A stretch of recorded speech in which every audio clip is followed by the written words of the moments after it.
of the week, ladies and gentlemen. We made it! Golly!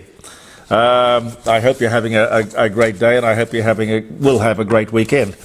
Jeremy Cordeaux with you, Peter Clayton behind the camera, in the garage, the court of public opinion, for another week. Birthdays and then some of the stuff of the day. And you're viewing us, perhaps, well, if you're viewing us, it's on Facebook, but if you're listening to us, it's a podcast, and I have no idea what the platform is that you are listening to us on. But as I said to you the other day, if you've got one of those Google Smart Nest things, and you talk to it, which apparently is where most people are getting their radio and their music and their podcasts and all sorts of things, all you do is to say to your podcast, your Google Nest thing, Jeremy Cordeaux's Court of Public Opinion, and they should throw up today's edition, shouldn't they? Yes. Okay. Alrighty. June 9, some birthdays, 1934. Happy birthday to Donald Duck. The famous fowl. Probably the most famous fowl. Famous fowl. Lovely fellow, Donald Duck. I don't know who the voice was of Donald Duck. Was it Mel Blanc?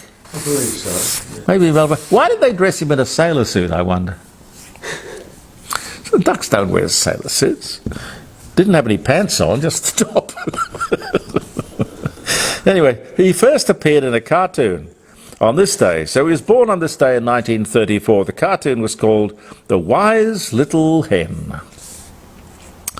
British explorer Matthew Flinders arrives in Sydney, becoming the first person to circumnavigate Australia, proving that it was one continent. I wish some of the divisive people in this continent, or on this continent at the moment, would remember that. We are one continent, one people, one flag. One purpose under God. Oh dear, oh dear. But anyway, that was 1803. In going back a bit further than that, 68 AD, Nero. Was he the bad one? No, that was Caligula, wasn't it? Yes. Yeah. Anyway, Nero, he was the one that fiddled while Rome burnt. Nero, Emperor of Rome, 45 to 68. He commits suicide. He was only 31, imploring his secretary to slit his throat to avoid a Senate-imposed death by flogging. George and Patty Harrison were divorced in 1977. Two people are rescued after falling into a tank of chocolate at the Mars M&M factory in Pennsylvania. Be a good way to die, I think. Well, it'd be a good way to die, but you know, you could just think of the jokes, and you could think of the the funeral and what they might put on the headstone. Gee, 2022. How would you fall into a tank of chocolate? 1549. The Book of Common Prayer is adopted by the Church of England. Michael J. Fox, the Canadian actor, author, comedian, activist, family ties, Back to the Future, Teen Wolf, born in Edmonton, Alberta in 1961. Adam West, William West Anderson was his real name, American actor, Batman, Last Precinct. He dies from leukemia at the age of 88. He was in a couple of Blue movies too, but we won't go there. That was 2017. The first rocket-powered aircraft designed and patented by Robert Goddard in 1931. Gee. Warner Brothers cartoon, A Gruesome Twosome, premieres in 1945. All sorts of interesting stuff. James Last, the German-born composer and big band leader, he dies at 86 in 2015. James Last, I think, was the brother of Horst Jankowski, I think. He had a famous brother, I remember that. Robert Donay, the English actor. Goodbye, Mr. Chips. That was the thing I loved him in. He was only 39. 39 Steps was another one of his movies. He died at 53 in 1958. And Cole Porter, American composer and lyricist, Anything Goes, Night and Day, I've Got You Under My Skin. Who was that Australian that did a beautiful version of I've Got You Under My Skin? Shearston, Gary Shearston, who was a folk singer. And he took this kind of jazz song and turned it into a folk song. Very memorable. If you get a chance to hear Gary Shearston sing I've Got You Under My Skin. Beautiful, beautiful song. Anyway, he was born, Cole Porter, he was born in Paru, Indiana. He died in 1964, but born this day in 1891. Did I get in ahead of you there? No, it's just about. You were just about to stand up and call it a day. Can you imagine? I saw this the other day and I really just struck me as crazy. 2023 in Adelaide, big city, wonderful hospital, best in the world. Can you imagine being stuck in the back of an ambulance outside a huge modern metropolitan hospital in a city like Adelaide for 7 hours? The government says things will get better. Well, they're not getting any better. The spin is getting a little bit more obvious. Gee, look, I really don't understand. Somebody told me the other day that Peter Malinauskas, our Premier, was the minister responsible for closing down the Repat Hospital. This is going back a few years. Now, correct me if I'm wrong or if my information is wrong, but we don't need to close down hospitals. We need to open them. It must be possible to work out, on average, how many hospital beds are required in the city of Adelaide and seek to accommodate those people. All right, from time to time, the calculations might be wrong and there'll be some empty beds. But okay, we do not want people sitting in the back of ambulances for 7 hours. Listening to the Prime Minister in Singapore the other day, great visit, by the way. He likes the world stage. Albo loves the world stage and does it well. But would somebody please tell him that this country, our country, is not called Australia. It's Australia. There's an L in there. Over and over again he referred to the country as Australia. Weird. Don't understand that, because he can say it properly. I've heard him saying it properly. After that very, speaking of world leaders, that very public fall from grace, well, it wasn't a fall from grace, it was a fall down the stairs. President Biden, look, he really should simply gracefully step aside before the next election. I don't think he can possibly run, can he? And that's still getting on for 2 years away. He's a very frail man. He looks frail. Well, he is frail.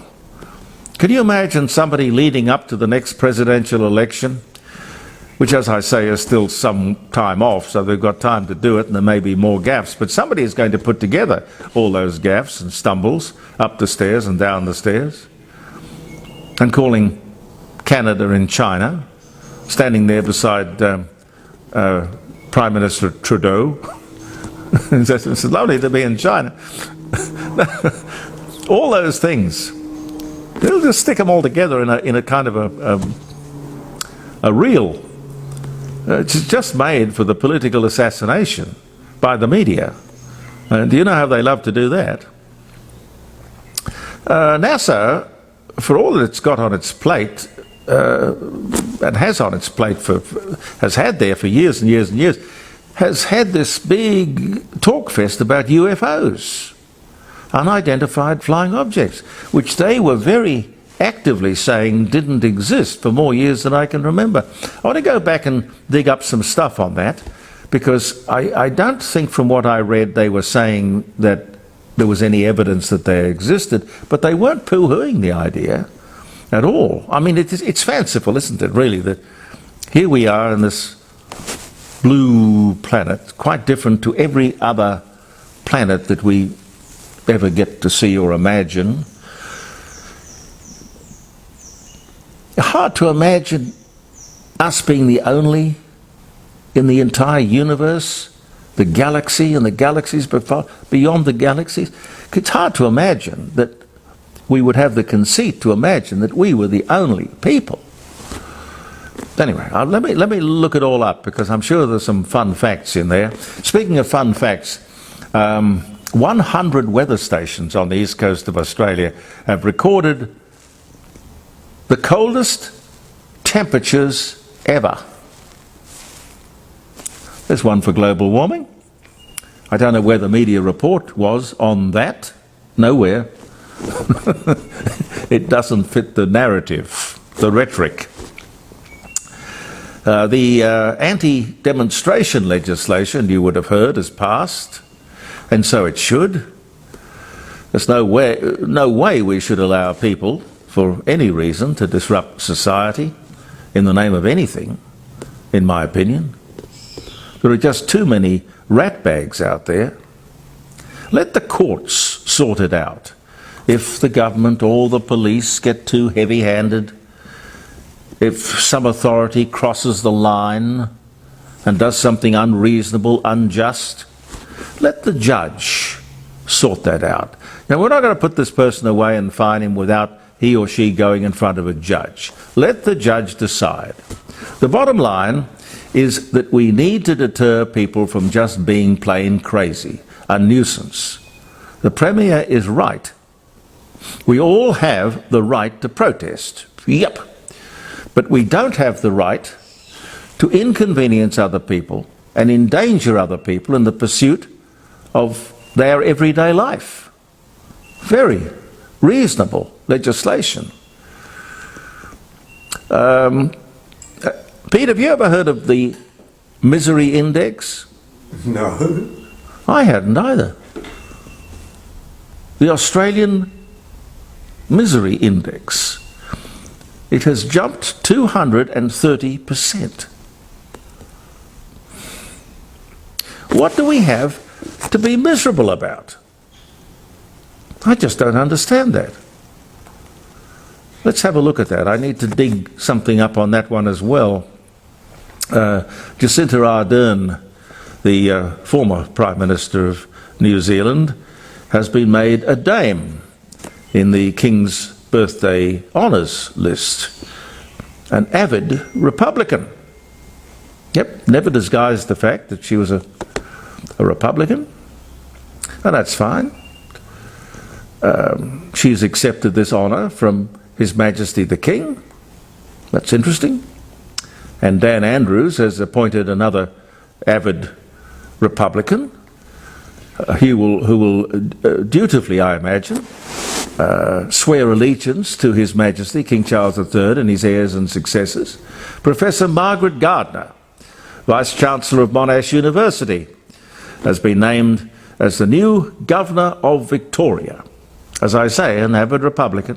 Why would somebody who does not like or believe in or support the monarchy choose to become the representative of His Majesty? I don't understand. Maybe somebody can message me and explain it to me. Ego. Ego. Well, look, yeah, all those bells and whistles, you mean? Yeah, basically. Yeah. I suspect, deep down, that's why the Americans would love to have a royal family and keep trying to invent one, like the Kennedys. But there's that pomp and ceremony thing that a lot of people have. And you see it even in primitive tribes.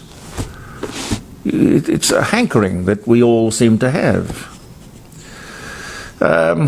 I know that executive salaries can be pretty good. I know they can be pretty darn good here in South Australia. But the Premier's Chief of Staff, what do you reckon he's paid, Pete? Other than a lot? No, I don't. Well, he's paid $710,000 a year. Now, this is the guy who runs the Premier's department.